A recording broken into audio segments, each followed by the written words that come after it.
a gifted teenage diver, vanished without trace during a routine practice session in Lake Superior, leaving authorities baffled and her family devastated. 7 years later, her brother discovers a waterproof camera lodged in the depths of a newly accessible shipwreck near the practice site. The footage inside would reveal the shocking truth behind her disappearance and the dangerous secret that had been lurking beneath the surface all along. The early morning sun glinted off Lake Superior's surface as Mason Hayes adjusted his diving regulator. At 32, his once boyish features had hardened into the weathered face of a man who had spent too many years searching the depths for something he feared he would never find: his sister's ghost. The thermometer on his specialized diving watch read 38 degrees Fahrenheit, typical for Lake Superior even in late June. Mason had long ago grown accustomed to the bone-chilling cold that penetrated his wetsuit during these dives. Physical discomfort meant little compared to the hollow ache that had resided in his chest since Adeline disappeared. "You're approaching the SS Bannockburn wreck coordinates," Quinn's voice crackled through the waterproof communication system in Mason's helmet. Quinn Winters had been his diving partner for 3 years now, ever since Mason had earned enough to purchase the small salvage boat they now used to continue the search. This section was only recently cleared by the Maritime Archaeological Society. "You're the first recreational diver they've allowed down there."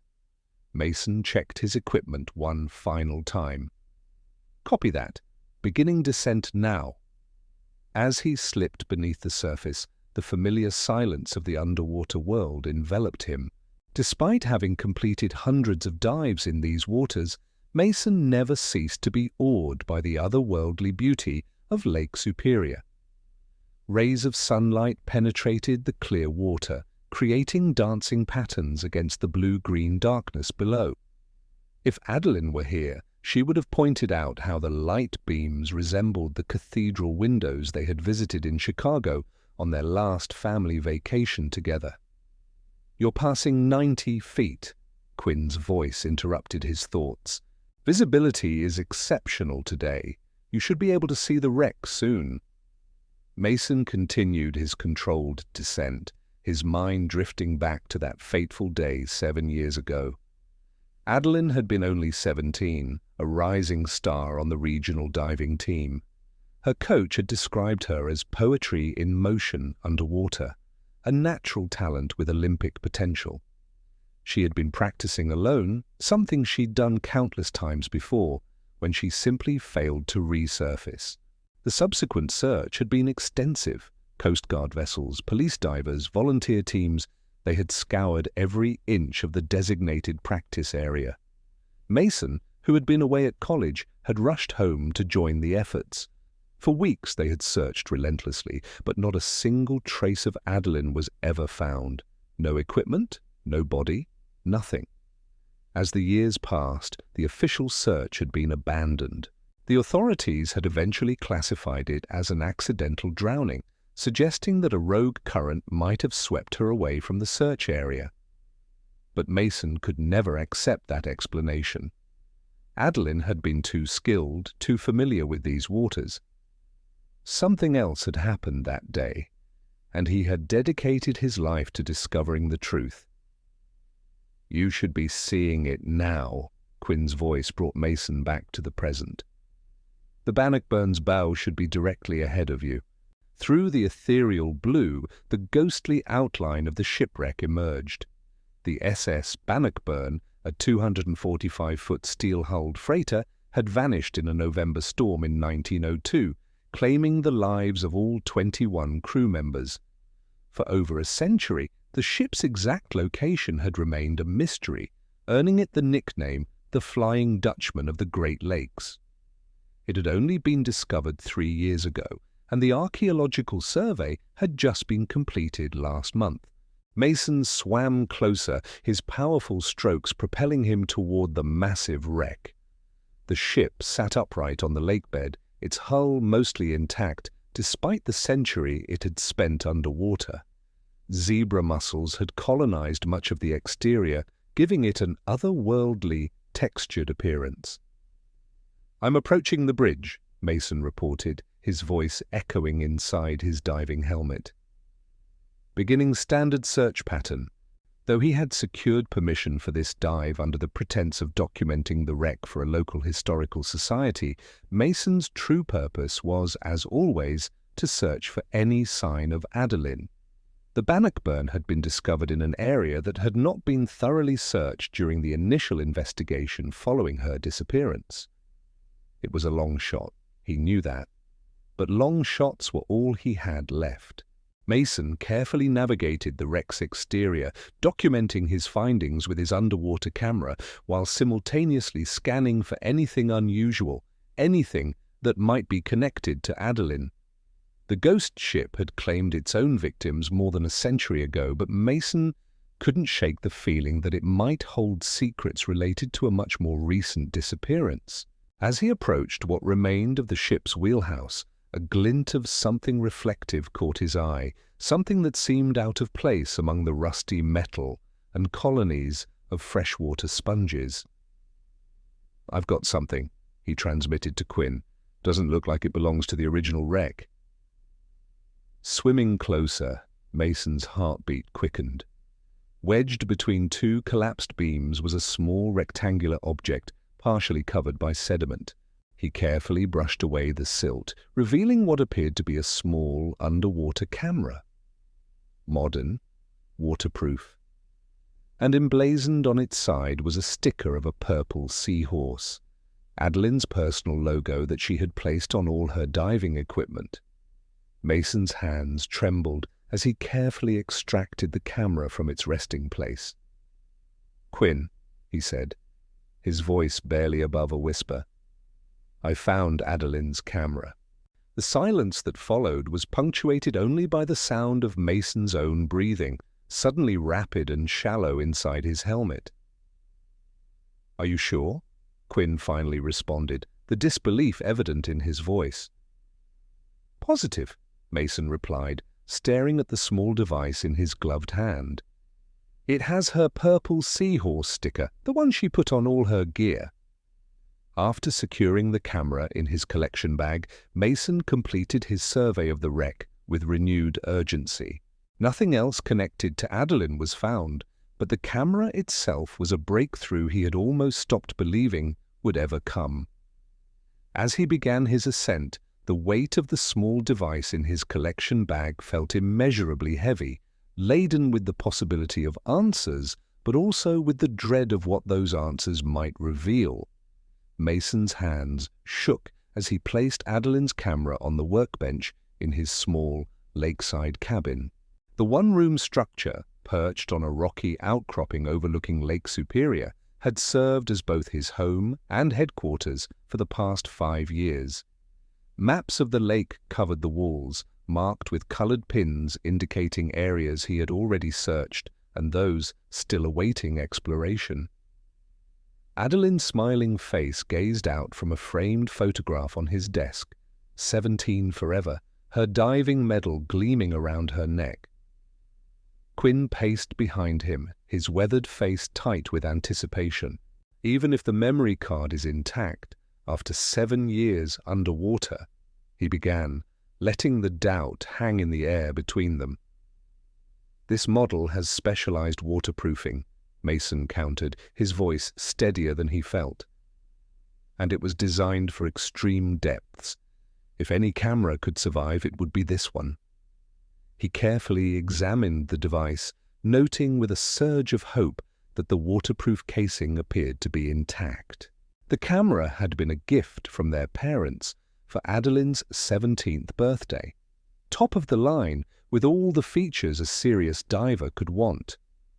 His sister had been ecstatic, immediately adorning it with her trademark purple seahorse sticker.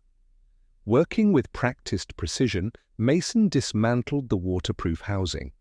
The camera inside looked remarkably well preserved, protected from the lake water by the high-quality seals. The real question was whether the memory card had survived. "Here goes nothing," he murmured, connecting the camera to his laptop through a specialized data recovery cable. The computer hummed as it attempted to access the device. A dialog box appeared, then disappeared. Mason held his breath. Come on, Quinn whispered, leaning closer. Suddenly, a new window opened on the screen. Memory card detected, Mason read aloud, his voice cracking with emotion. One video file found. Their eyes met, the enormity of the moment washing over them. After 7 years of fruitless searching, they might finally have a glimpse of Adeline's last moments. Mason clicked on the file.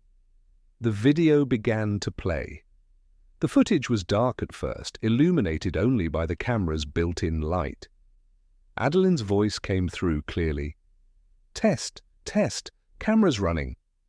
Her laughter, a sound Mason hadn't heard in 7 years, filled the small cabin. "Depth is approximately 60 feet. Visibility good. I'm heading toward the training buoy." The camera panned, showing Adeline's perspective as she swam through the clear waters of Lake Superior. Her breathing was steady, professional, the breathing of an experienced diver, completely at ease in her environment. Mason watched, transfixed, as his sister navigated the familiar practice route. Everything seemed normal, routine. She approached the underwater buoy that marked the turnaround point of her regular training circuit. "Wait, what's that?" Adeline's voice suddenly changed, curiosity replacing the routine commentary. The camera turned, focusing on something in the distance. Mason leaned closer to the screen, trying to make out what had caught his sister's attention. The image was murky, but he could just discern what appeared to be a dark opening in the lake bed, a crevice, or small underwater cave, that shouldn't have been in her practice area. "That's not on any of the maps," Adeline murmured to herself. "I should check it out." "No," Mason whispered to the screen, though he knew his warning came 7 years too late. "Don't go off course, Addie." But of course, she did. The footage showed Adeline swimming toward the mysterious opening, her curiosity, the same curiosity that had made her such a dedicated explorer, drawing her forward. As she approached the crevice, the camera's light illuminated what appeared to be metal gleaming within the darkness. "Is that a door?" Adeline's voice was filled with surprise. The image suddenly shifted as something moved rapidly in front of the camera, something large and metallic. Adeline gasped, the camera tumbling from her grasp as she appeared to be pulled backward. "Hey, what?" Her voice was cut short by what sounded like a mechanical whirring. The camera continued to record as it sank to the lakebed, its light still illuminating the scene above. For a brief moment, Mason could make out what looked like a mechanical arm or extension gripping his sister's ankle, pulling her toward the crevice. Then Adeline, and whatever had grabbed her, disappeared into the opening. The camera's light continued to shine on the empty water for several minutes before the footage ended. Mason sat frozen, the blood drained from his face. Quinn placed a steadying hand on his shoulder. "Play it again," Mason said, his voice hollow. Frame by frame this time. They watched the footage 3 more times, pausing at key moments to study the details. The mechanical arm, the metal door, the crevice that appeared to be man-made rather than natural. "That's not a natural formation," Quinn finally said, pointing to the screen. "That looks like some kind of underwater facility." "In the middle of Lake Superior?" Mason's mind raced. Who would build something like that? And why would they? He couldn't bring himself to finish the thought. "We need to take this to the authorities," Quinn suggested. Mason shook his head, his initial shock hardening into determination. "We tried that route 7 years ago. They wrote her off as a drowning victim, without concrete evidence that this facility exists. They'll do the same again." "This video is evidence," Quinn argued. "It's evidence that something grabbed her, yes, but even I have to admit it's not clear exactly what we're seeing. Mason stood up, moving to the map of Lake Superior pinned to his wall. We need to find this facility ourselves, prove it exists, then we'll have something the authorities can't ignore. And how exactly do we do that? Quinn asked, though his tone suggested he already knew the answer. Mason studied the map, focusing on the area where Adeline had been practicing that day. We go back to the Bannockburn wreck. The camera had to have drifted there from somewhere. Based on the lake's currents, we can calculate the most likely origin point. Quinn sighed. And then what? If there really is some kind of secret underwater facility out there, whoever runs it went to great lengths to hide it. They might not appreciate visitors. They took my sister, Mason said, his voice hardening. I don't particularly care what they would appreciate.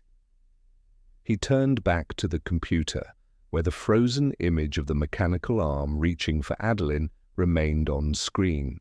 I'm going to find this place, Quinn, and I'm going to find out what happened to her, whatever it takes.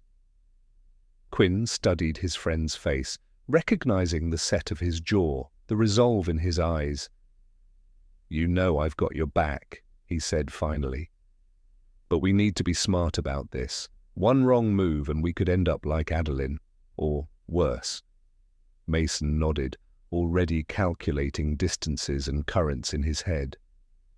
Tomorrow we start plotting possible locations based on drift patterns from the Bannockburn.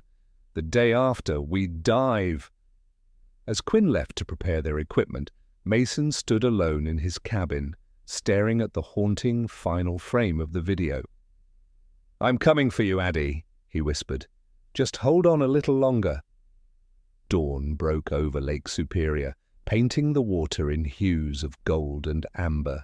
Mason stood on the deck of his boat, the Adeline's Hope, plotting coordinates on a waterproof navigation chart.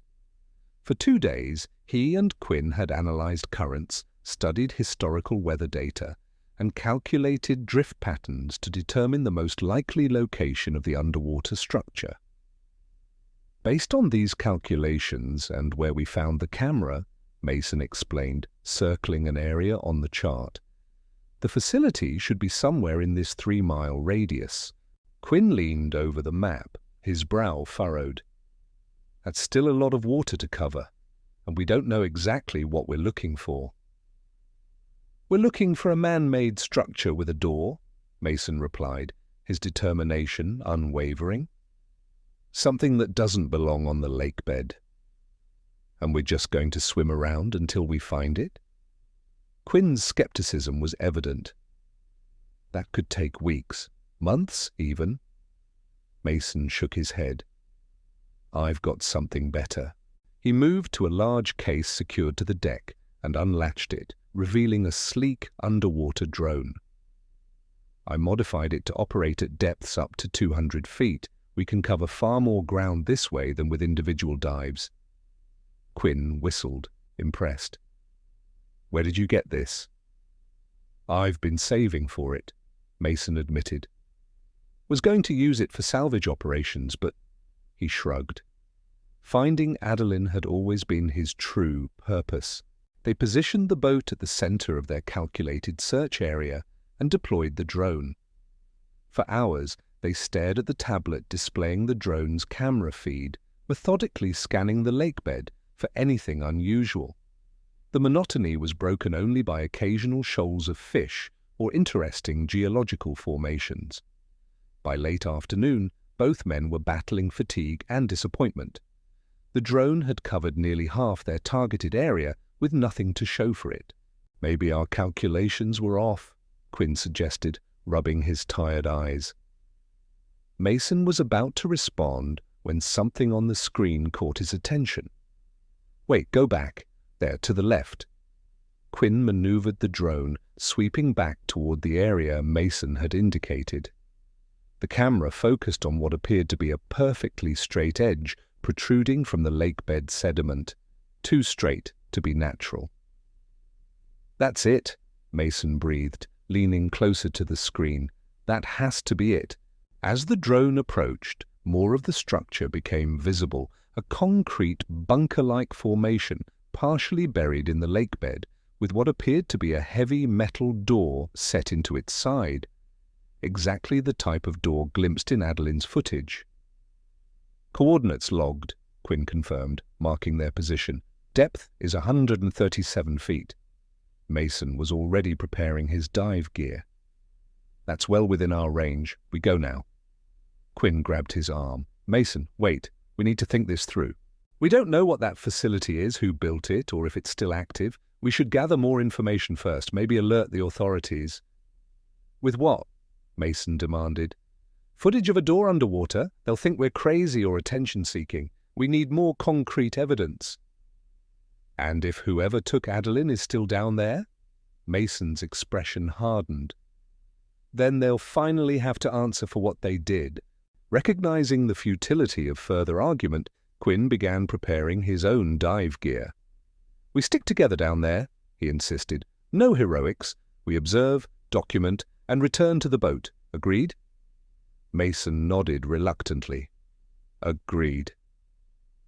30 minutes later, they descended into the cold depths of Lake Superior.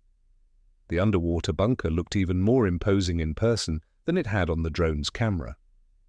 Approximately 40 feet long and 20 feet wide, it had the appearance of a military installation, though no identifying markings were visible on its exterior. Mason gestured toward the metal door they had spotted earlier. As they approached, he noticed a small control panel beside it, surprisingly free of algae or zebra mussels. This facility wasn't abandoned, it was being maintained. He pointed his underwater light at the panel, revealing a numeric keypad. Gaining entry would be impossible without the code. Quinn tapped Mason's shoulder and pointed toward a small porthole window set into the side of the bunker, about 15 feet from the main door. They swam toward it, pressing their lights against the thick glass to peer inside. The interior was dimly lit but clearly visible, a pressurized chamber with diving equipment hanging on the walls. It appeared to be some kind of airlock or entry point. Mason's heart raced. This was no natural formation that had accidentally claimed his sister's life. This was a deliberately constructed facility that someone had gone to great lengths to hide. Someone who had taken Adeline when she stumbled upon their secret. He was about to suggest they try to find another entrance when movement inside the airlock caught his attention. A figure in what appeared to be a specialized dive suit had entered the chamber and was preparing to exit the facility. Mason and Quinn quickly retreated, hiding behind an outcropping of rock as the metal door slowly opened. Water rushed into the airlock as a diver emerged, clad in equipment far more advanced than their own. The diver paused, sweeping a powerful light across the area before swimming away from the bunker, heading deeper into the lake. Mason made a move to follow, but Quinn held him back, shaking his head emphatically. Instead, they waited until the diver had disappeared from view before cautiously approaching the door, which was now closing automatically. Quinn signaled urgently. The door was their only chance to get inside. Without hesitation, Mason darted forward, wedging his specialized diving knife between the door and its frame just before it sealed shut. The hydraulic mechanism strained against the obstruction, but the reinforced blade held. Quinn gave him a thumbs up, and together they pried the door open just enough to slip inside the airlock. Once inside, Mason removed his knife, allowing the outer door to seal behind them. The chamber began to drain automatically, pumping the water out until they stood in a pressurized, air-filled room. Only then did they remove their helmets. "Are you insane?" Quinn hissed, his voice low, despite their seemingly being alone. "This is breaking and entering at the very least, and God knows what else." "This is finding my sister," Mason replied grimly. "Or at least finding out what happened to her." Before Quinn could respond, a mechanical voice echoed through the chamber. Decontamination complete. Welcome back, Dr. Reisner. They froze, exchanging alarmed glances. The system had mistaken them for the diver who had just left. The inner door of the airlock slid open with a soft hiss, revealing a sterile corridor beyond. "We should go back," Quinn whispered. "Call in an anonymous tip to the authorities. Let them handle this." But Mason was already moving toward the corridor, driven by a determination that had sustained him through 7 years of searching. "I'm not leaving without answers." Reluctantly, Quinn followed, both men keeping their dive knives ready as they cautiously explored the underwater facility. The corridor led to a central hub with multiple doors branching off in different directions.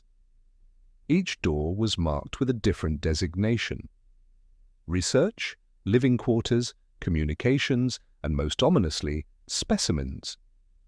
Mason pointed to the last door. Without a word, they made their way toward it, every sense alert for signs of other personnel.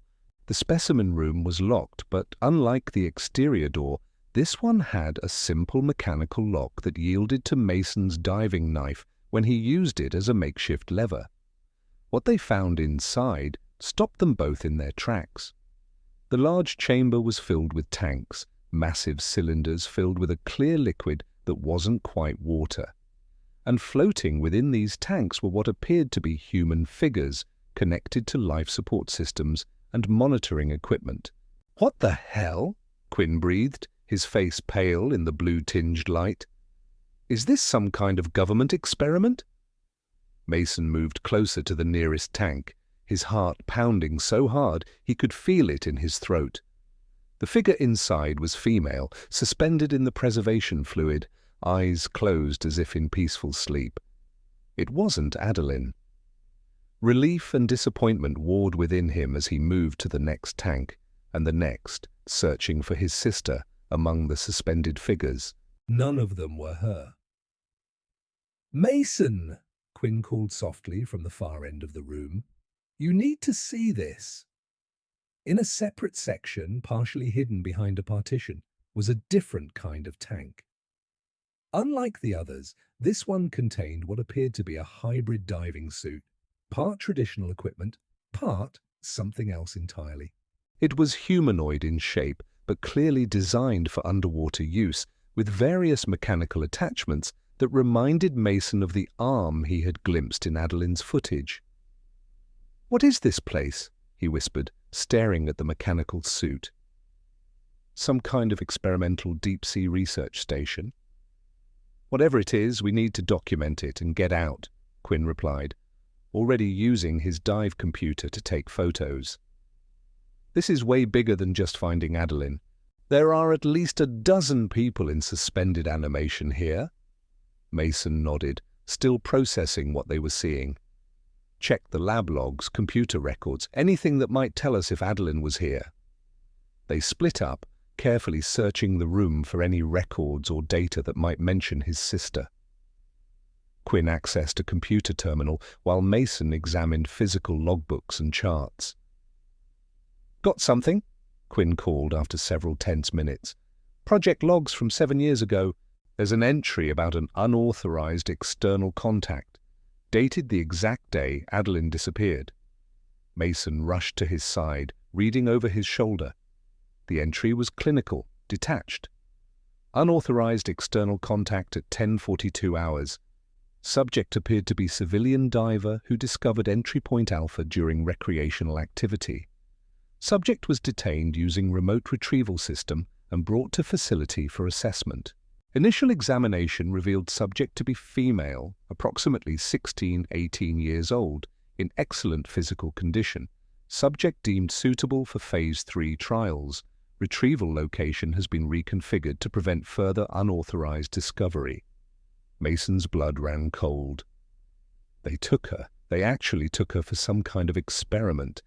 Quinn continued scrolling through the entries, stopping at one dated 3 days later. Subject AH7 showing promising adaptation to Phase 3 enhancements. Cognitive functions remain intact. though subject continues to resist integration. Memory suppression protocols initiated to facilitate cooperation. AH-7, Mason repeated. Adeline Hayes, that has to be her. Before they could read further, an alarm suddenly blared throughout the facility. A computerized voice announced, "Security breach detected. Lockdown protocols initiated." "They know we're here," Quinn said urgently. "We need to go, now." Mason hesitated, staring at the screen. "We can't leave without finding out what happened to her, where she is now." "We won't help Adeline by getting caught ourselves," Quinn argued, already heading for the door. "We have the facility's location, photographic evidence, and those log entries. We can bring the authorities back here." The logic of Quinn's argument penetrated Mason's determination. Reluctantly, he followed his friend back toward the airlock, the alarm continuing to wail around them. They had nearly reached the central hub when a door ahead of them slid open. Two figures emerged wearing the same type of specialized dive suits they had seen earlier. One raised what appeared to be a weapon. "Halt!" a voice commanded through an external speaker on the suit. "You are trespassing in a restricted facility." Quinn grabbed Mason's arm, pulling him down a side corridor just as the weapon fired, sending a pulse of energy into the wall where they had been standing. "The airlock's cut off!" Mason shouted above the alarm as they ran. "We need another way out!" They rounded a corner, finding themselves in what appeared to be a research lab. Unlike the specimen room, this one contained diving equipment, mechanical components, and what looked like prototype versions of the strange hybrid suit they had seen earlier. "There!" Quinn pointed to the far wall, where a red sign indicated "Emergency Exit" above a heavy door. They sprinted toward it, hearing the pounding of footsteps behind them as their pursuers closed in. The emergency exit led to another airlock, smaller than the main one, but functional. As they sealed themselves inside and began the flooding procedure, Mason glimpsed one of their pursuers through the reinforced window in the door. The figure removed their helmet, revealing the face of a middle-aged woman with steel-gray hair and calculating eyes. She spoke into a communication device, her expression grim but unsurprised, as if unexpected visitors were a contingency she had prepared for. The airlock filled with water, and Mason and Quinn quickly donned their helmets. As the outer door opened, revealing the dark waters of Lake Superior beyond, they heard a mechanical whirring behind them. The inner door was being overridden. They swam out as quickly as their equipment allowed, kicking hard to put distance between themselves and the facility. Neither looked back until they had cleared the immediate area. When they finally paused to get their bearings, Mason turned to see a figure in one of the advanced dive suits following them, moving through the water with unnatural speed and grace. Quinn pointed upward, and they began their ascent, mindful of the need to avoid decompression sickness, but also aware of the pursuit closing in behind them. Their pursuer was gaining on them. The enhanced dive suit clearly allowed for faster movement underwater than their conventional equipment. Mason and Quinn were still 50 feet from the surface when the figure caught up to them, reaching out with a mechanical extension similar to the one that had grabbed Adeline years ago. Mason dodged, but Quinn wasn't quick enough. The mechanical arm seized his ankle, beginning to drag him back toward the facility. Without hesitation, Mason unsheathed his diving knife and slashed at the mechanical appendage. The reinforced blade connected with a joint in the apparatus, severing hydraulic lines. The arm released Quinn, retracting as a dark fluid dispersed into the water. Their pursuer seemed to reassess the situation, hovering in place rather than continuing the attack. Through the advanced helmet's faceplate, Mason could just make out human eyes, studying them coldly before the figure turned and swam back toward the underwater facility. Mason and Quinn completed their ascent, breaking the surface near their boat. As they climbed aboard, Mason's mind raced with the implications of what they had discovered. "We need to call the Coast Guard, the FBI, everyone," Quinn said, stripping off his diving gear with shaking hands. "What we just saw, it's beyond anything I could have imagined."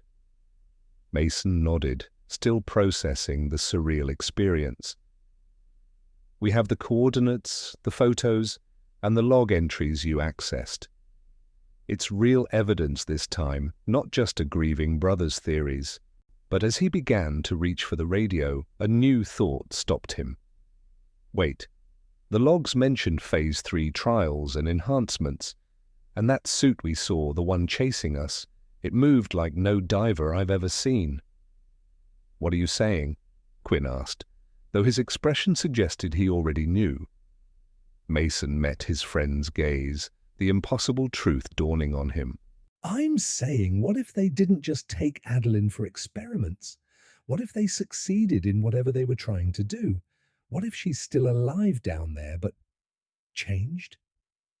The implication hung between them as the boat rocked gently on the surface of Lake Superior, the vast and secretive depths below now harboring more questions than either man had anticipated.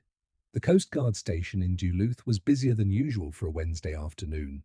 Mason and Quinn sat in a sparse conference room, surrounded by officials from various agencies, Coast Guard officers, FBI agents, and representatives from the Department of Defense. The evidence they had gathered, the underwater footage, the photographs from inside the facility, and Quinn's hastily downloaded log files was displayed on a large screen at the front of the room. Special Agent Diane Lawson, a stern-faced woman with short cropped hair and penetrating eyes, led the questioning. "Let me make sure I understand this correctly," she said, her tone measured but skeptical. "You're claiming there's a secret underwater research facility in Lake Superior where people are being, what, exactly, experimented on?" "That's exactly what we're saying," Mason replied, struggling to keep his frustration in check. Despite the evidence they had presented, he could see the doubt in the official's eyes. "We have the coordinates, the footage, the logs. What more do you need?" "Mr. Hayes," Agent Lawson continued, "while we appreciate your coming forward, you have to understand how this sounds. An underwater lab conducting human experiments in the middle of Lake Superior? It's extraordinary. So was the evidence of my sister's camera showing her being grabbed by a mechanical arm," Mason countered. "So were the people we saw suspended in tanks. So was being chased by someone in a suit that could outswim any conventional diver. A man in a naval uniform," Commander Peterson, according to his nameplate, cleared his throat. "We're not dismissing your claims, Mr. Hayes, but the area you've indicated is known to contain sensitive underwater monitoring equipment related to national security. It's possible you misinterpreted what you saw." Mason exchanged a glance with Quinn. They had expected resistance, but not outright deflection. "Monitoring equipment doesn't kidnap teenage divers," Mason said flatly, "and it doesn't keep people in suspended animation." Agent Lawson tapped her pen against her notepad. "We'll need to verify your findings before we can proceed. I'm assembling a team to investigate the coordinates you've provided.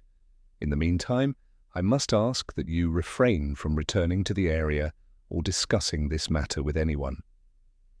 "How long will that take?" Mason demanded. "My sister has been missing for 7 years. If she's still alive down there—" "We don't know that she is," Commander Peterson interrupted. "The logs you retrieved mention a subject AH-7, but there's no definitive proof this refers to Adeline Hayes." Mason stood up, his patience exhausted. The entry is dated the exact day she disappeared and describes a female diver of her age being detained. The initials match. What more connection do you need?" "Mr. Hayes," Agent Lawson said, her tone softening slightly, "I understand your frustration, but this investigation needs to be handled carefully. If there is indeed some kind of unauthorized research facility operating in U.S. waters, there are protocols that must be followed." After another hour of circular discussion, the meeting concluded with a promise that a specialized team would investigate the site within 48 hours. Mason and Quinn were instructed to remain available for further questioning and to share any additional information they might remember. As they exited the Coast Guard station, Quinn placed a steadying hand on Mason's shoulder. "They're taking it seriously, even if they're not showing it.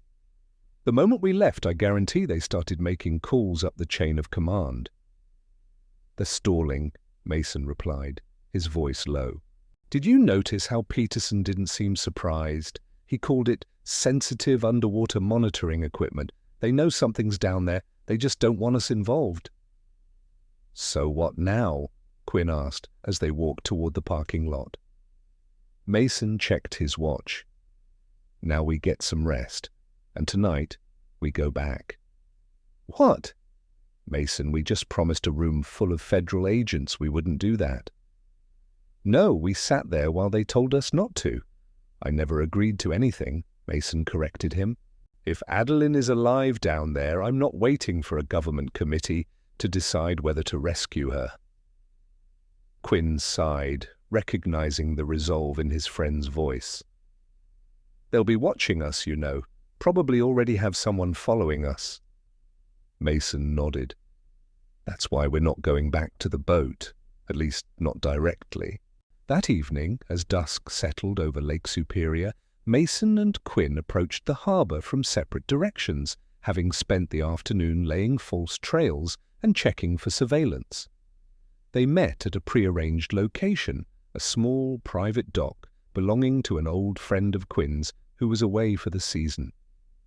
"No signs of anyone following," Quinn reported, as they prepared a small, nondescript fishing boat with minimal equipment. "They're watching our boat, not us," Mason replied, loading the last of their diving gear.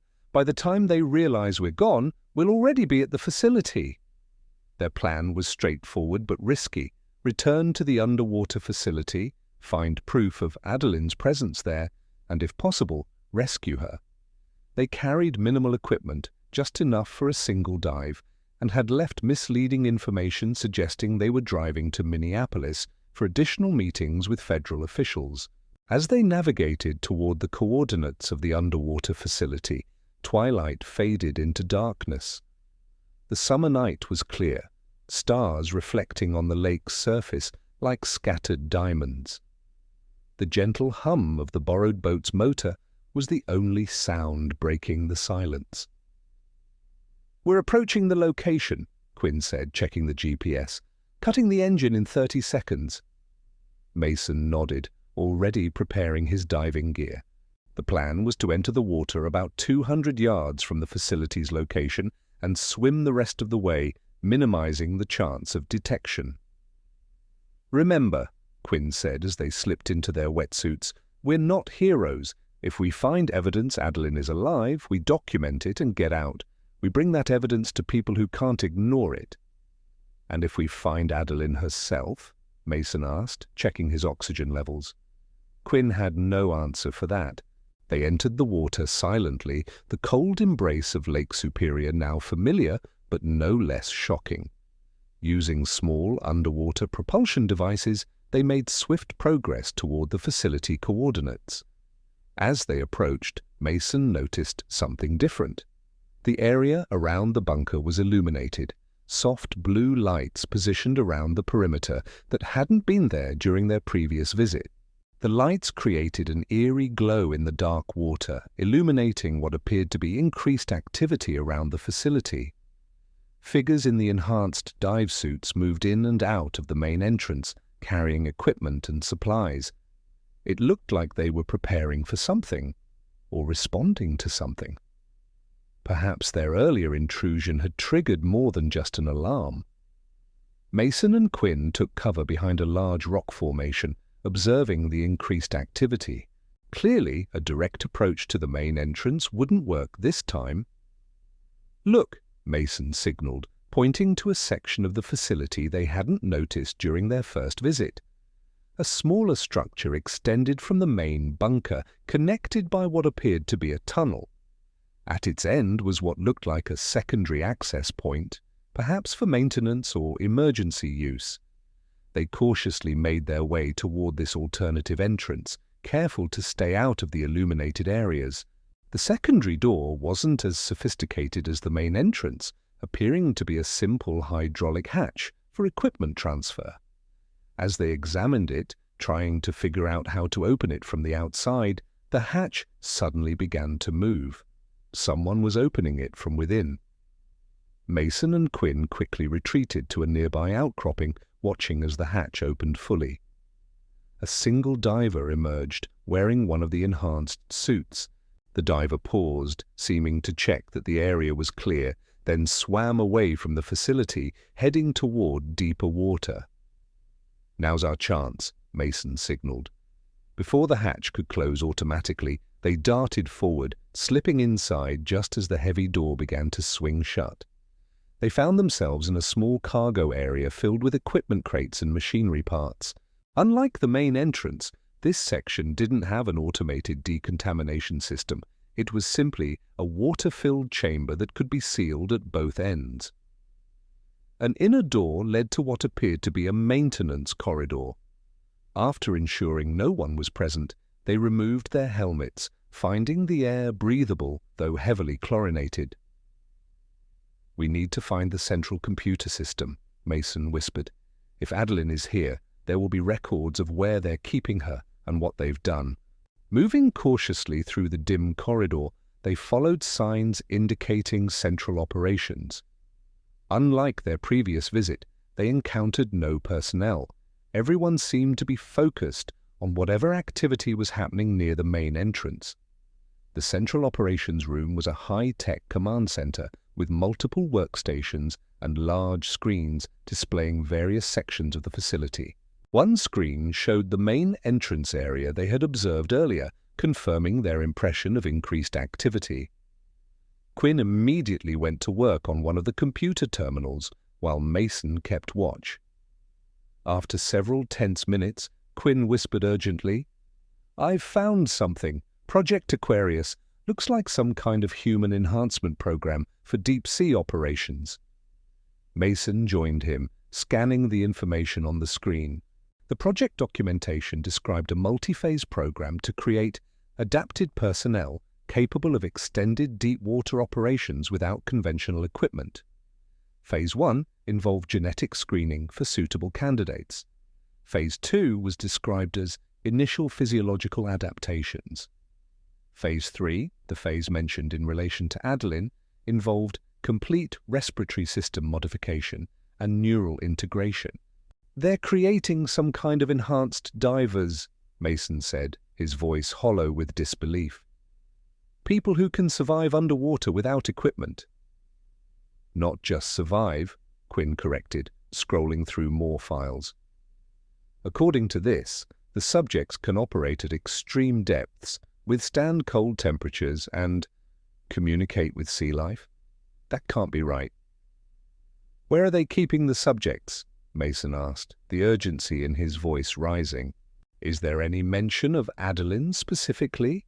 Quinn typed rapidly, searching through the database. "Here, subject registry." A list of designations appeared, each with a status indicator and location code. AH7, location is Sector 5, Tank 12. Status is integration complete. Mason's blood ran cold. "What does that mean? What have they done to her?" Before Quinn could search further, an alert suddenly flashed across the screen. "Unauthorized access detected. Security protocols initiated." "They know we're here," Quinn said, already closing the files. "We need to go now." But as they turned to leave, the door to the operations center slid open. A woman stood in the entrance, the same grey-haired woman Mason had glimpsed during their previous escape. Behind her were two security personnel in tactical gear. "Mr. Hayes," the woman said, her voice calm but authoritative, "we've been expecting you to return, though I must say your persistence is both impressive and inconvenient." "Where is my sister?" Mason demanded, instinctively positioning himself between Quinn and the newcomers. "Adeline is here, yes," the woman replied, surprising Mason with her directness. But not in the way you imagine. My name is Dr. Eleanor Reisner. I'm the director of Project Aquarius. And I think it's time we had a proper conversation about your sister." "I don't want a conversation," Mason said, his hand moving toward his diving knife. "I want to see her. Now." Dr. Reisner sighed. "I understand your anger, Mr. Hayes, but please understand what we're doing here is beyond personal concerns. It's about the future of human potential." She gestured to one of the security personnel, who stepped forward with what looked like a stun weapon. "You can come with us cooperatively to see Adeline, or we can take you to her. The choice is yours." Mason and Quinn exchanged glances, a silent communication born of years of friendship and trust. They were outnumbered in an underwater facility with no easy escape route. Their best option was to comply, for now. "Take us to her," Mason said finally. Dr. Reisner nodded, seemingly satisfied with his decision. "Follow me, and please, no heroics. This facility is 200 feet underwater. There's nowhere to run." They were escorted through a series of corridors and security checkpoints, deeper into the facility than they had ventured during their first intrusion. Dr. Reisner led them to a large reinforced door marked Adaptation Ward. "Before we enter," she said, turning to face them, "I want you to prepare yourself, Mr. Hayes. Your sister has undergone significant changes as part of the program. She is not the same person you remember." "What have you done to her?" Mason demanded, his voice a mix of rage and dread. "We've helped her evolve," Dr. Reisner replied, swiping an access card through the reader beside the door. "She volunteered, Mr. Hayes." "That's a lie," Mason shot back. "I saw the footage. She was taken." "Initially, yes," Dr. Reisner admitted as the door slid open. "But after she understood what we were offering, what she could become, she chose to stay." They entered a vast chamber unlike anything Mason had seen in the facility so far. The center was dominated by an enormous cylindrical tank filled with what appeared to be water but moved with a strange viscosity. Inside, suspended in the liquid, was a figure. Mason approached the tank slowly, his heart pounding in his chest. The figure inside was humanoid but altered. The skin had a faint bluish tint.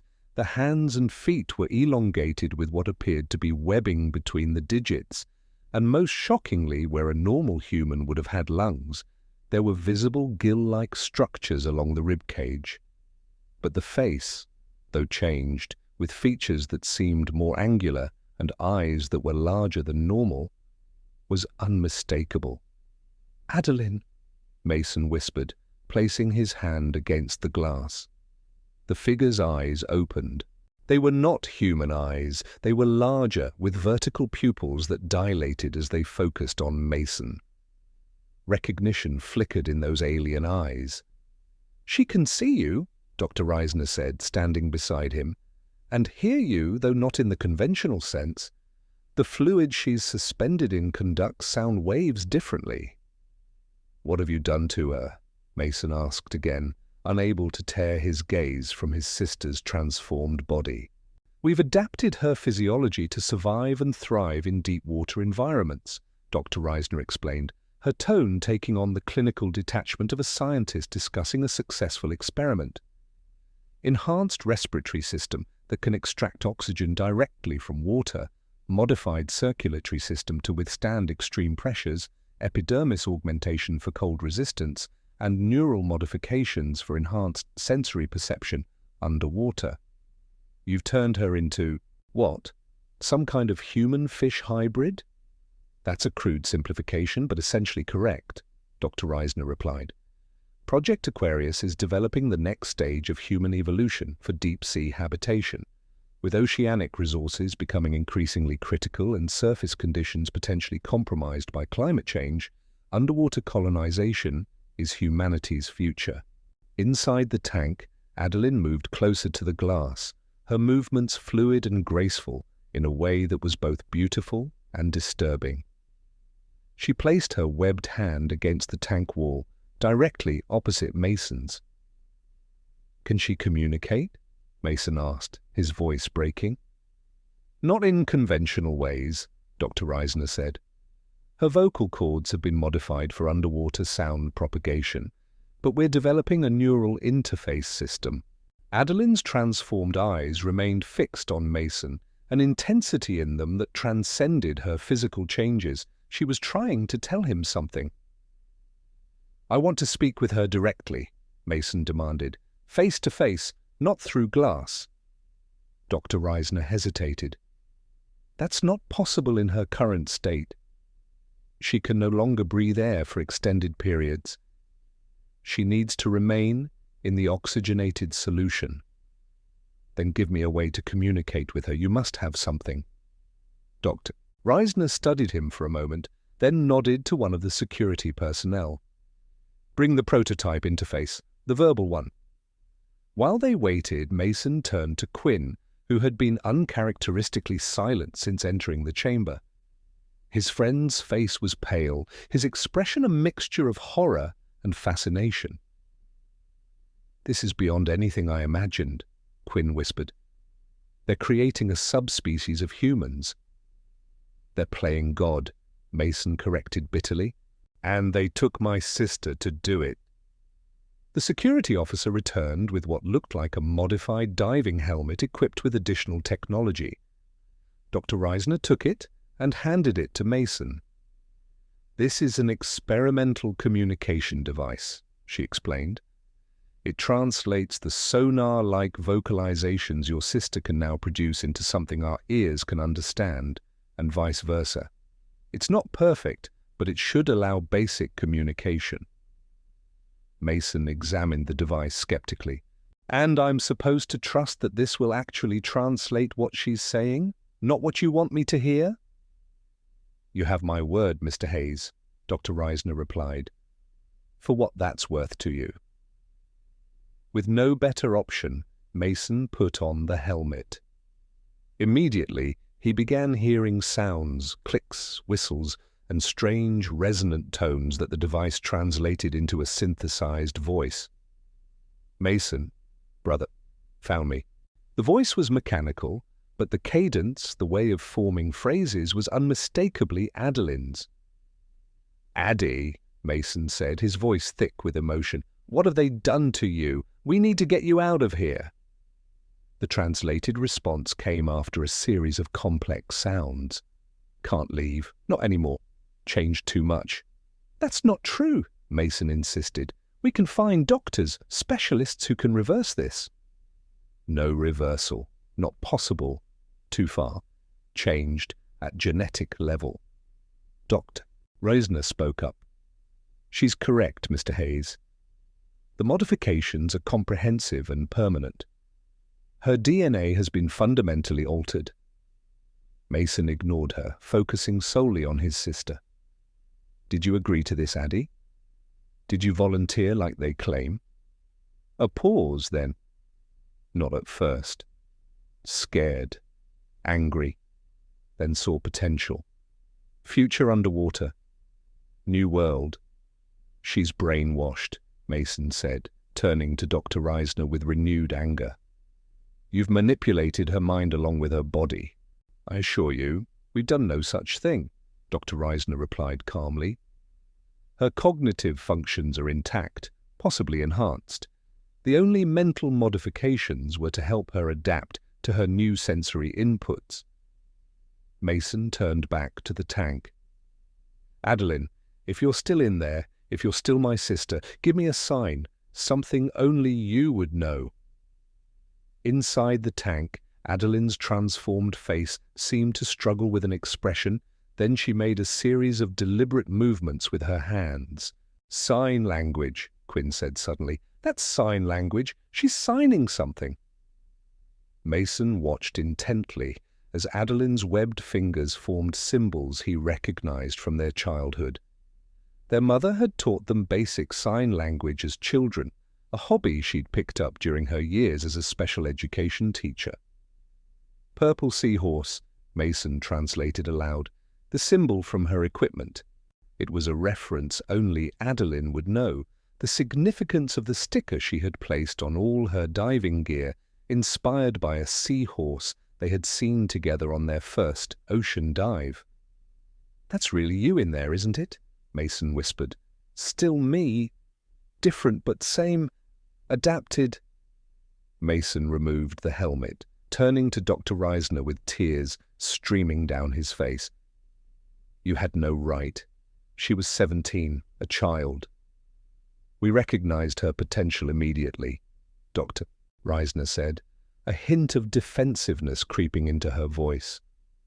"Her physical attributes, her diving experience, her young age, all made her an ideal candidate. And she has thrived in the program, Mr. Hayes. She's our most successful adaptation to date." "She's not a science experiment," Mason snapped. "She's my sister. She had dreams, a future." "She still has a future," Dr. Reisner interrupted. "A pioneering one. Your sister will be among the first of a new branch of humanity adapted for life in the deep oceans. She'll help establish underwater settlements that could save our species if surface conditions continue to deteriorate." Mason fell silent, the magnitude of what had been done to Adeline finally sinking in. She was alive, yes, but forever altered, unable to return to the world above, transformed into something beyond human for the sake of scientific advancement. Inside the tank, Adeline continued to watch him, her transformed eyes conveying a depth of emotion that transcended her physical changes. There was sadness there, but also something else, a kind of acceptance, perhaps even peace with what she had become. Mason put the helmet back on. "Are you happy, Addie? Do you want to stay here?" After a series of sounds, the translation came. "Not happy, not sad, different now. Purpose here? Important work. She's been integrated into our community," Dr. Reisner explained. "There are others like her, not many yet, but a growing population. They're developing their own culture, their own way of life, adapted to the deep." "Others?" Quinn asked, speaking for the first time since entering the chamber. "How many people have you taken?" "We don't take people anymore," Dr. Reisner said firmly. "After the initial phase, we realized the ethical complications of involuntary recruitment. Now we select candidates carefully and approach them with full disclosure. Adeline was an exception, an opportunity we couldn't pass up at the time." Mason barely heard her, still focused on communicating with his sister. "I've been searching for you for 7 years, Addie. I never gave up." "Knew you wouldn't. Tried to send message, dropped camera at wreck. Hoped someone would find." "You left the camera at the Bannockburn wreck, deliberately?" "Yes. Currents. Took there." Hoped divers would explore. Mason felt a surge of conflicting emotions, grief for the sister he had lost, relief that she was alive in some form, and rage at the people who had transformed her without consent.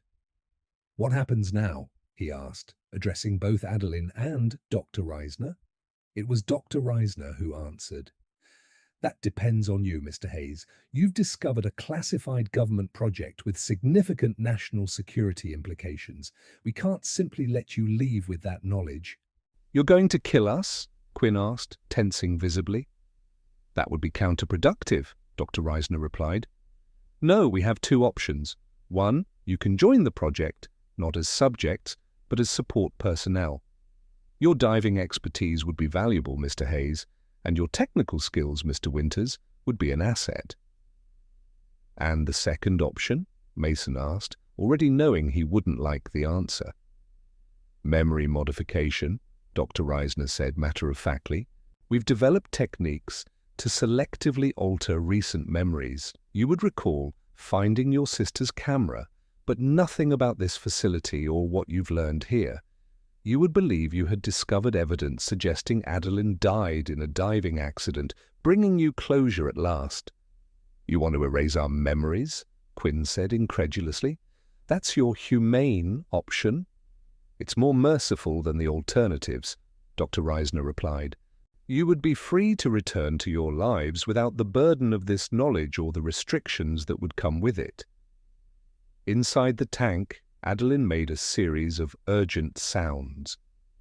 The translation came through Mason's helmet.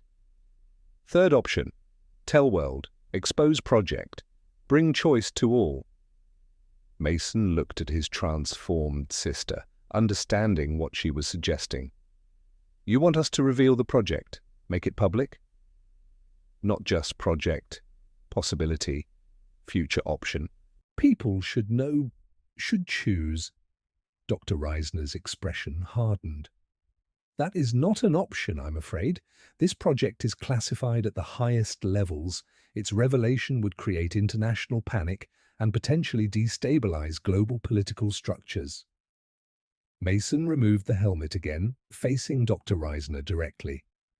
You're hiding behind national security to justify what you've done. But this isn't about security, it's about control. You're deciding who gets to evolve, who gets to survive, if your doomsday scenarios come true. We're ensuring humanity has options for survival, Dr. Reisner countered.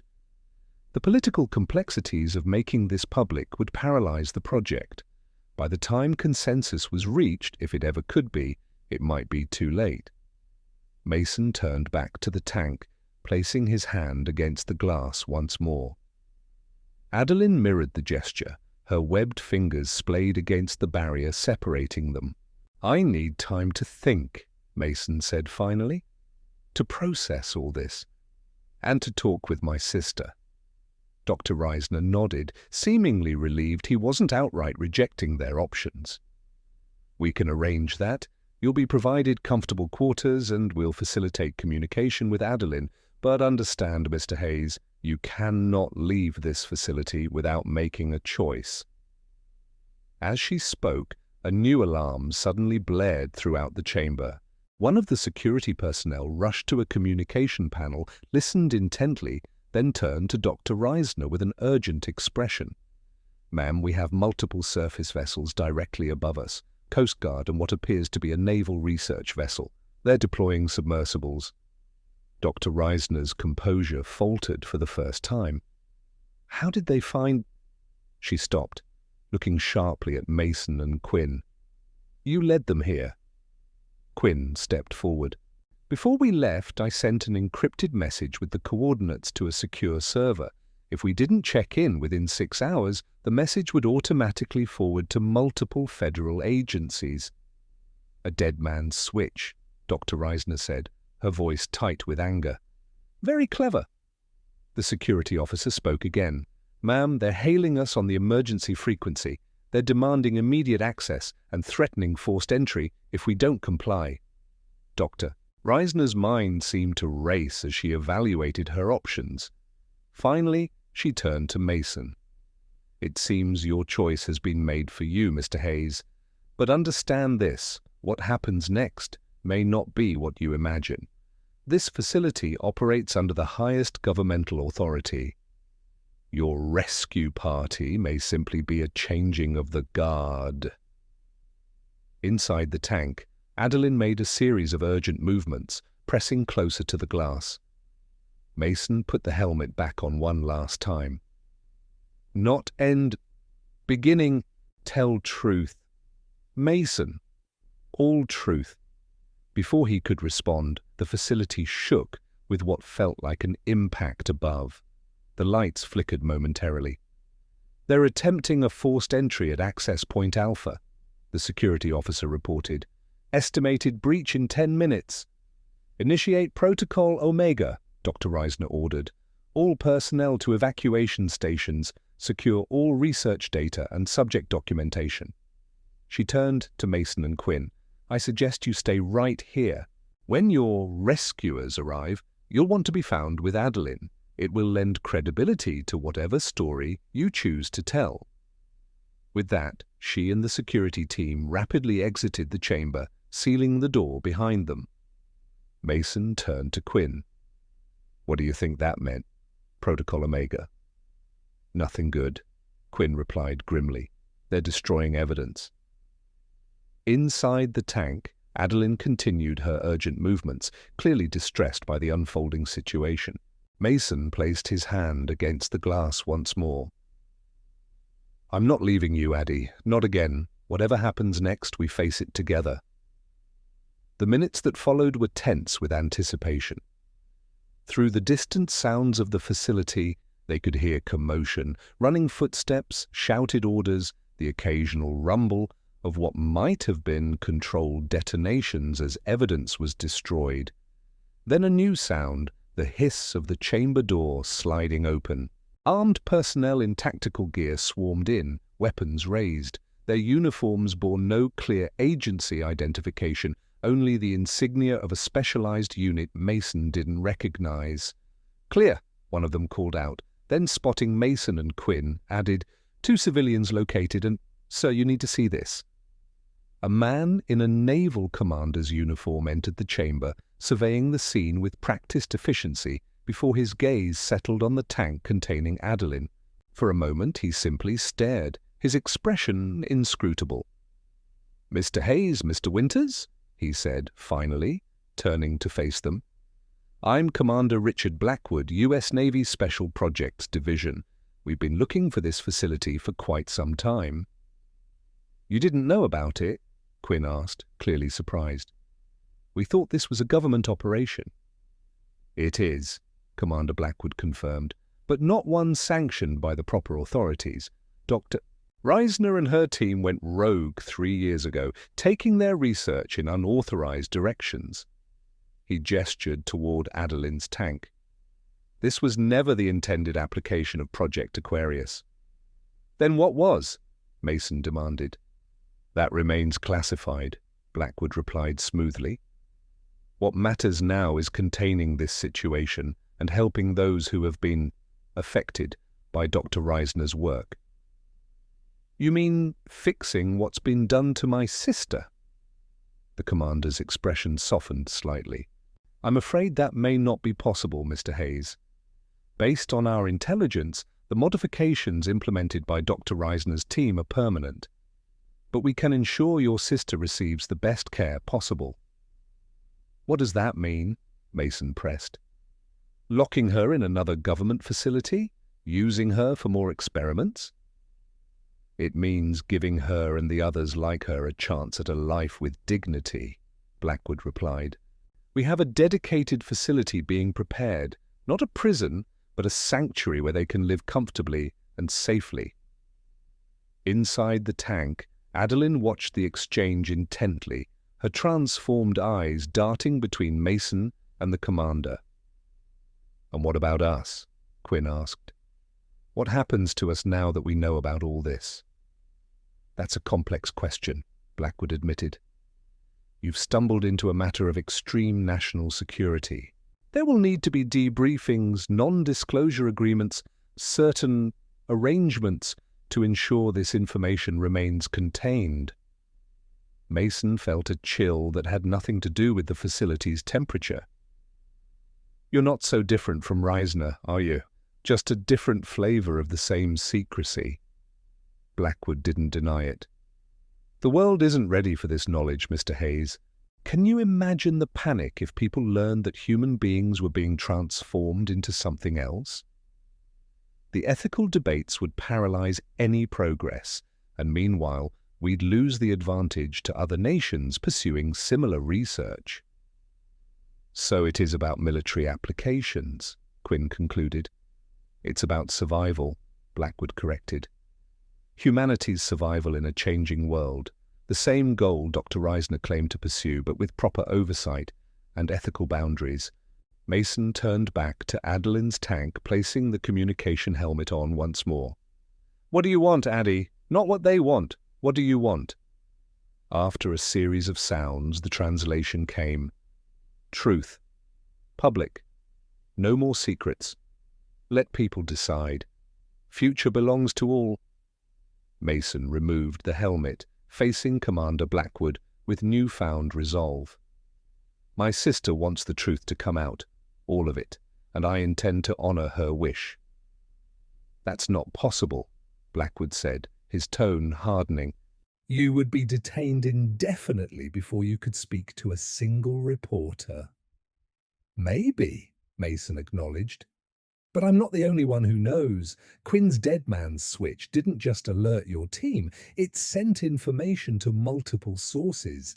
If anything happens to us, or if we don't send confirmation of our safety within the next 24 hours, everything we've discovered goes public.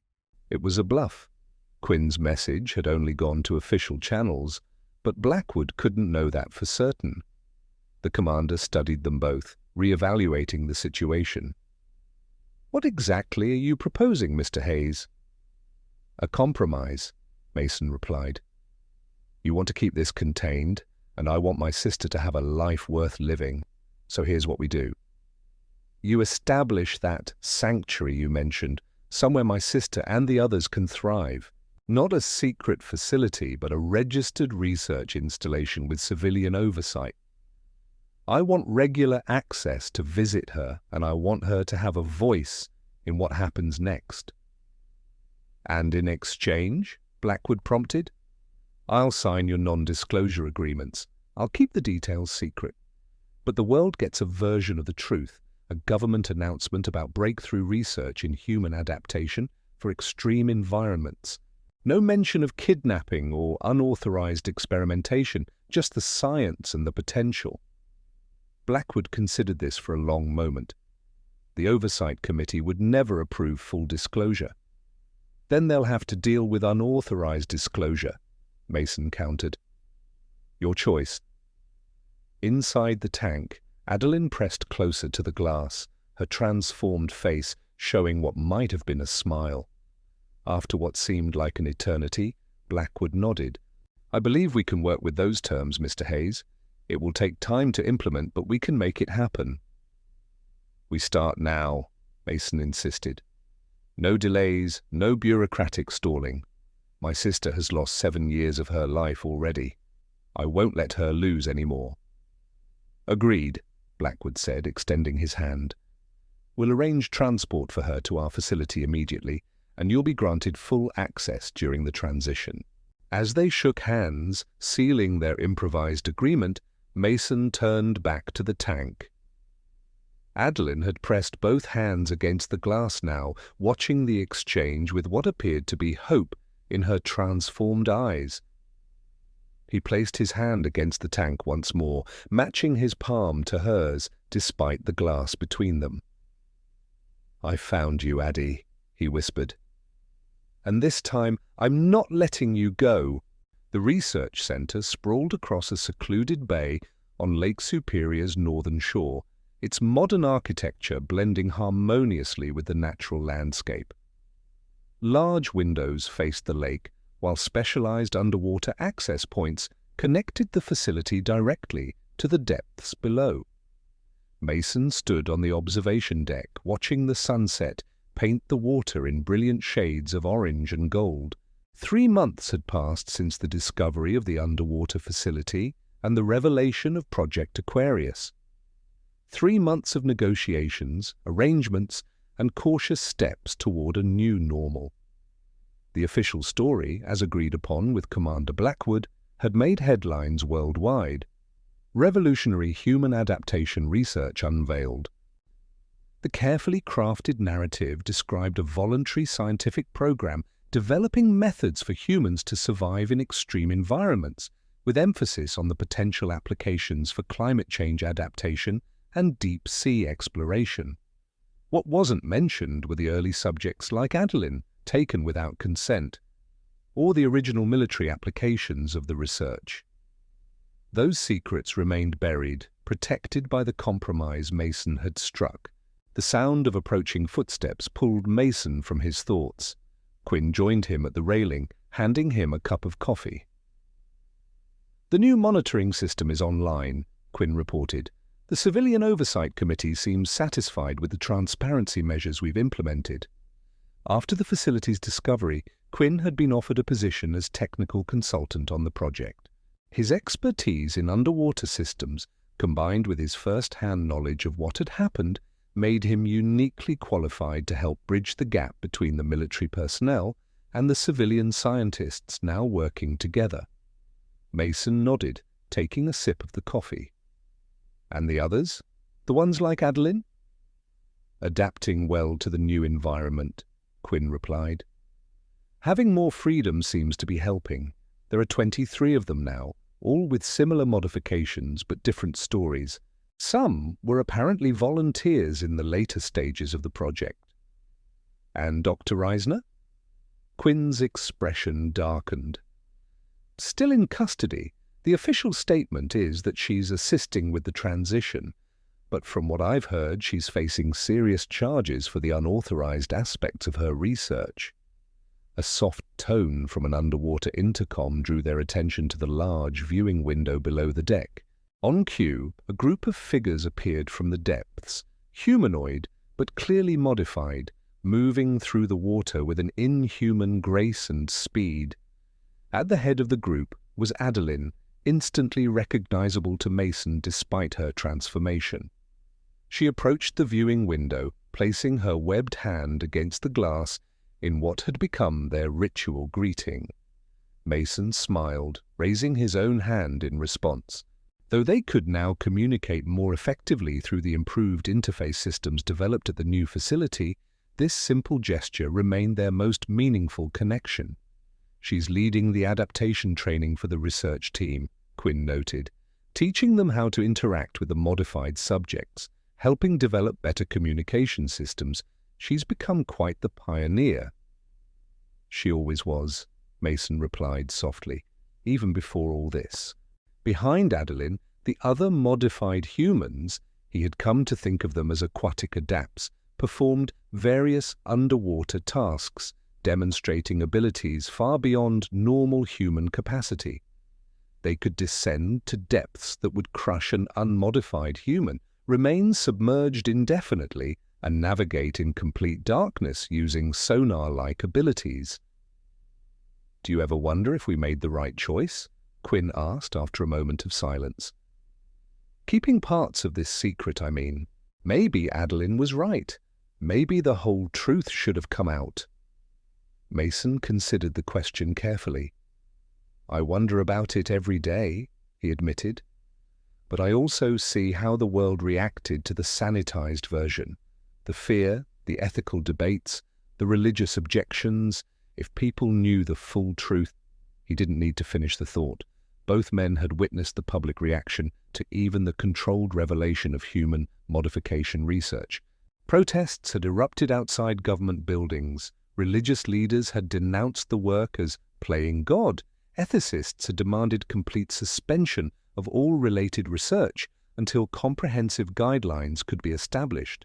In that climate, revealing that people had been taken and forcibly transformed would have been catastrophic, not just for the project, but for the adapts themselves, who might have been viewed as monsters rather than pioneers.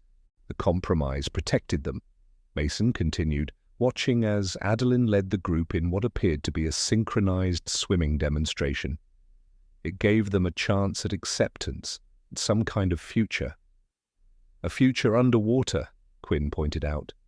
"Separated from the rest of humanity." "For now," Mason agreed. "But look how far we've come in just 3 months. The communication systems are better. The habitat areas are expanding. There's even talk of establishing a permanent underwater settlement where they can build their own community." Below, Adeline had noticed their serious expressions. She made a series of graceful gestures, sign language adapted for her modified hands. Mason smiled, recognizing her characteristic impatience with what she called his brooding. "She says we should join them," he translated for Quinn. "Apparently they've discovered something interesting on the lake bed they want to show us." Quinn chuckled. "Your sister, always the explorer." As they headed toward the facility's diving preparation area, Mason felt the familiar mix of emotions that had become his constant companion.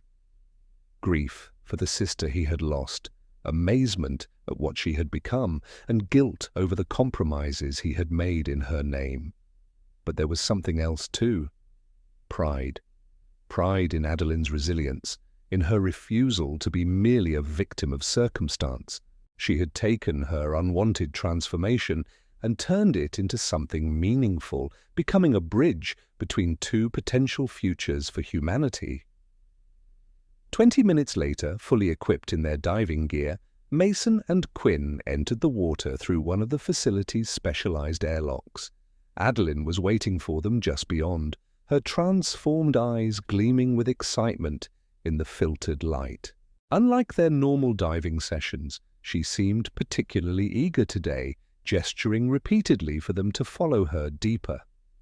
They descended together, an unlikely trio connected by extraordinary circumstances. Deeper and deeper they went, past the familiar training areas and research zones, toward a part of the lake Adeline had never shown them before.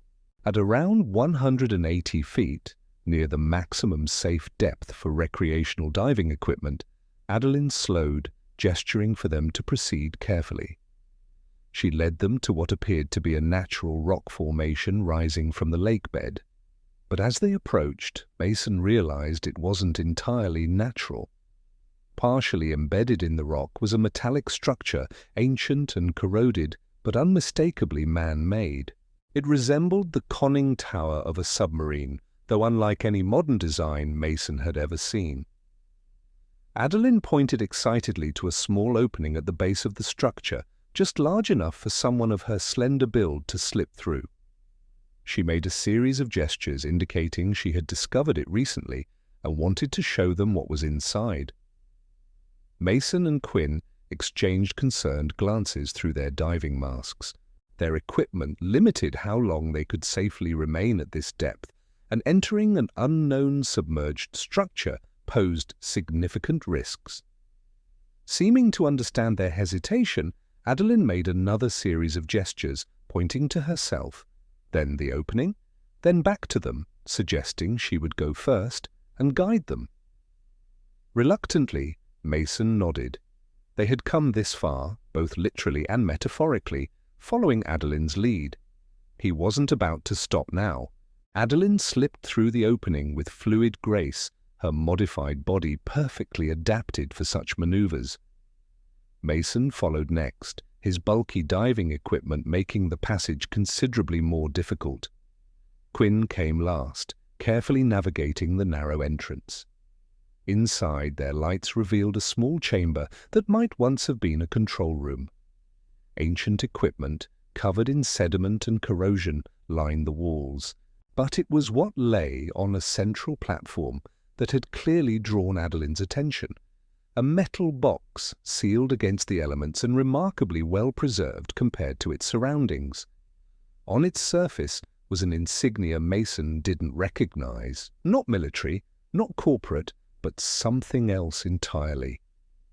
Adeline gestured excitedly, indicating they should take the box back to the facility. Mason nodded in agreement, securing the mysterious object in his collection bag. As they exited the submerged structure and began their carefully measured ascent to avoid decompression sickness, Mason couldn't help but wonder what they had found.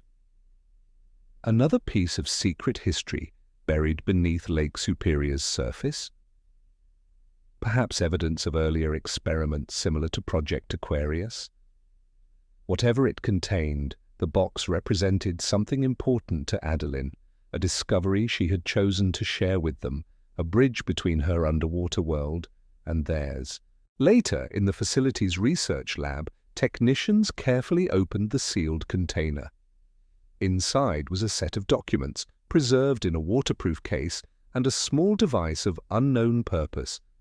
The papers were written in code, the technology unlike anything the experts had seen before.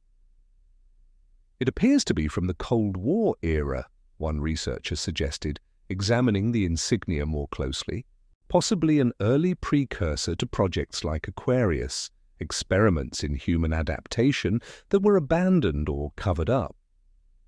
Mason watched as Adeline observed the proceedings from her specially designed tank adjacent to the lab. Despite her transformation, he could read the expression in her eyes, curiosity, excitement, and something like vindication. She made a series of gestures, which the improved communication system translated. History repeats, not first attempt, won't be last. Important to remember. Mason nodded, understanding what she meant. The box and its contents were evidence that Project Aquarius wasn't the first time humans had tried to transcend their biological limitations, to adapt themselves for environments they weren't born to inhabit. It probably wouldn't be the last. The discovery added a new dimension to the ongoing debate about human modification. It wasn't just about what was possible now or what might be necessary in the future. It was about acknowledging a longer history of such efforts, learning from past mistakes, and ensuring that progress came with transparency and consent. As the researchers continued examining the mysterious find, Mason stepped away to join Adeline at her tank. He placed his hand against the glass, and she matched it on the other side, their ritual of connection across the barrier that both separated and protected them. "You're still changing the world, Addie," he said softly. "Just not in the way we expected." Her transformed eyes met his, filled with intelligence and purpose. Through the communication system, her response came clearly. "Not changed world yet, just beginning." Mason smiled, recognizing the determination that had always defined his sister, even before her transformation. Adeline hadn't just survived her ordeal, she was thriving, turning what had been done to her into a force for discovery and change. The sun had set over Lake Superior, stars now reflecting on its dark surface. Below those reflections, in the depths that had once taken his sister from him, a new chapter was unfolding, not just for Adeline, but for humanity itself. Mason didn't know what the future held, what further discoveries waited in the depths, or how the world would ultimately respond to the existence of people like Adeline. But he knew he would be there, standing at the edge between worlds, helping to build whatever bridges might be possible. After 7 years of searching the depths for a missing sister, he had found something more, a glimpse of a possible future with all its wonders and challenges. And perhaps that, in the end, was the most important discovery of all.